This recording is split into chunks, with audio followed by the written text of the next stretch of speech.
नमस्कार मंडळी. जय खानदेश, जय हिंद, जय महाराष्ट्र.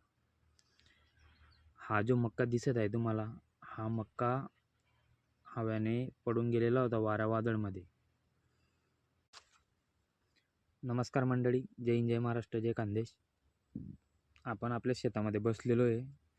ड्युटीला गेलेलो होतो. ड्युटी करून आलो. म्हटलं चला शेतात चक्कर मारून येऊ. म्हटलं हा मक्का जो आहे तो वारा वादळ आलेला होता आता मागे 27-28 तारखेला. 5 मिनिटात होतंचे नव्हतं होऊन गेलं. पण या मक्क्यापासून मला एक शिकायला भेटलं. हा मक्का पडून सुद्धा पूर्णपणे पडून गेलेला होता. फरक तर पडणारच आहे. जे उत्पन्न येणार होतं 100%, त्याच्यामध्ये आता फक्त 50 ते 45% उत्पन्न बसेल. पण ठीक आहे, तरी पण आम्ही समाधानी आहे. आता निसर्गाच्या हाती असतं.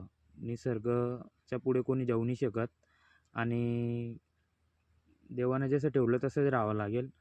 पण मक्क्यापासून एक शिकायला भेटलं. तो असा पडून सुद्धा तो असा उठलेला आहे. आता असा असा असा उठलेला आहे. तुम्ही बघू शकता. तुम्हाला दाखवतो मी. परंतु तुम्ही बघू शकता, हे बघा, हा मक्का असा वाकडा उठलेला आहे बघा.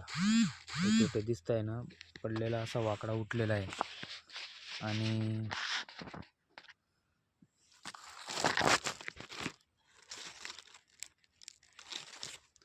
तर मंडळी, विषय असा आहे,